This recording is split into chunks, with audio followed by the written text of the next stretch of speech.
And in Long Beach, police say there is a carjacking every other day on average. And there are also estimates from Sacramento that last year there were 21,000 carjackings nationwide. So it's no wonder that we all at this point seem a little bit vulnerable and helpless. Today we'll try to tell you how to protect yourself, what to do, and what not to do. First, we'd like you to meet two of our guests, Greg Galloway and Clyde Baldwin. They were two carjacking victims who are now, among other things, very much more aware of their surroundings. And we'd like to thank you both for joining us this morning. Thank you. Clyde, we'll start with you. Describe your carjacking. How did it happen? Well, I was on my way home from work, approximately 5:30. As I recall, it was April the 30th. And stopped at a stoplight. I was the third car at the light, from the light, I should say. And I noticed a scream coming to my left, and it was a lady coming out of her driveway and bellowing out. So I thought somebody had been hit by an automobile, as a matter of fact. So then immediately thereafter, I noticed the two culprits that appeared to my left, screaming in Spanish to get out of the car, which I was trying to accommodate. And as soon as the door was open, one culprit came in on top of me. I attempted to ward him off, again, only with the intent to get out of the car, pushed him forward, and then the second person discharged a weapon, broke the window, and proceeded to try to enter the car. But by that time, I got out of the car and proceeded across the street. What kind of a neighborhood was this?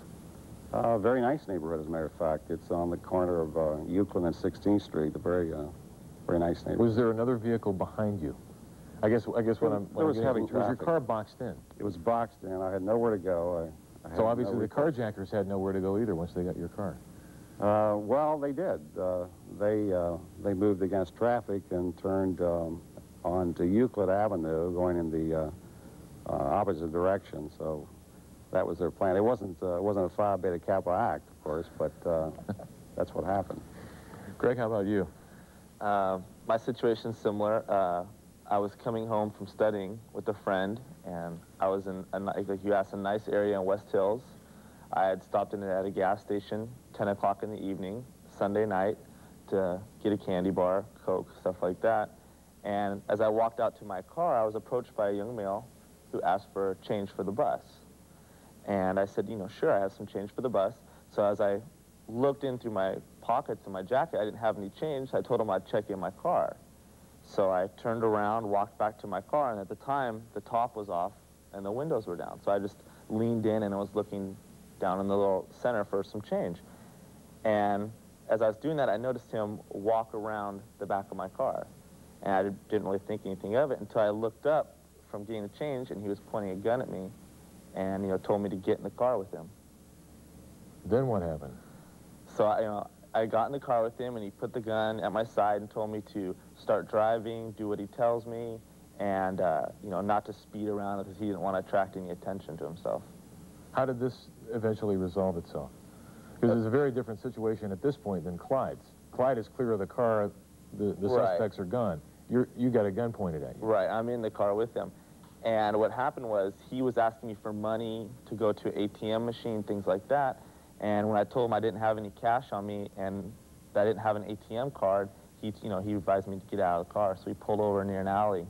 And he got me out of the car, walked up to me, and I had a credit card, and he told me to put the gun on my chest and said, give me your credit card.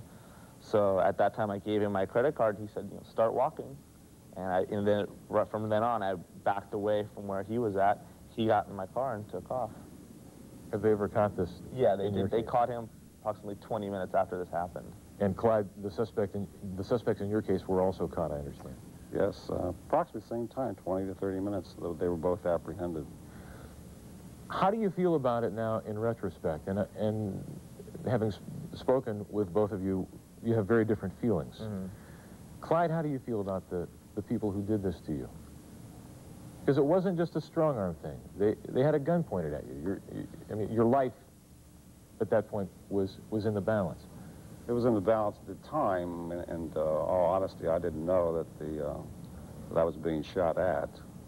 I learned that after the fact, but of course I was apprehensive. I'm no hero. You don't fight guns. I wanted to get out of the car and just allow them to take it.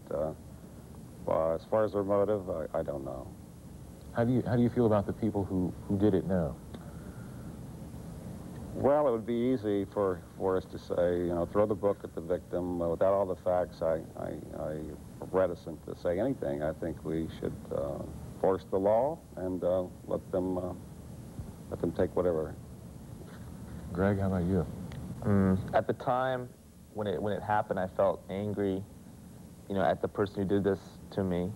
And as time went on, and I thought about it a little more, for myself personally, I developed a sense of, you know, helplessness and fear about driving my car into the alley. It wasn't like, In either case, then, it wasn't like you were in a high-risk area where you might have thought maybe this is a possibility. No, in my area, it was real nice residential area. Mine as well. Just very quickly, what kind of vehicle were you driving that night? Corvette, 89 Corvette. Clyde, how about you? Mine was an '87 Nissan Maxima. Well, tells you something. Pretty typical cars. Yeah. Yeah. When we come back, we'll talk with an LAPD officer to find out why carjackings are on the rise. So please stay with us.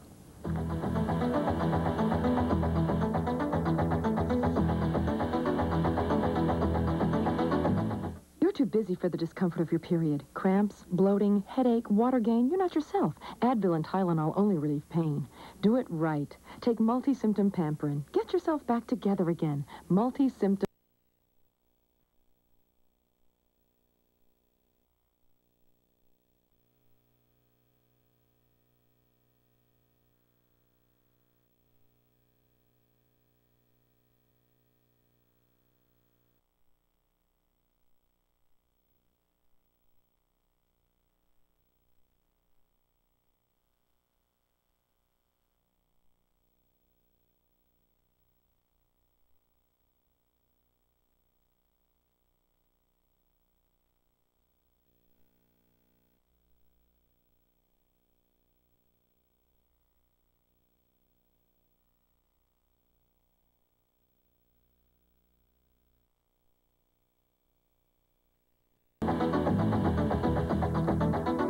Joining us now to shed a little bit of light on the issue of carjackings is Detective Bill Lavold with LAPD. Bill, thank you for joining us today.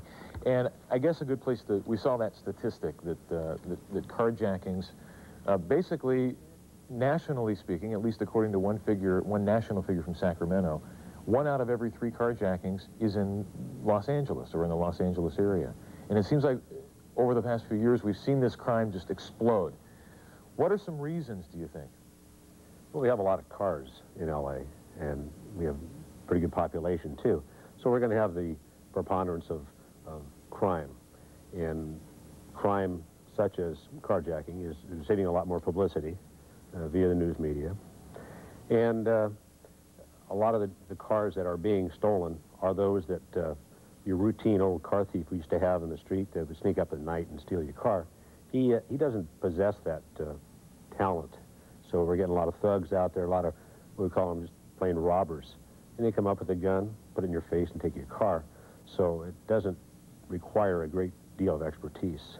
In a way, I would suppose that type of thief, the thug, the technology of car alarms and the affordability, more people are going for car alarms, that a running vehicle at an intersection like Clyde and Greg had is a much more inviting target because they don't have to work around that alarm.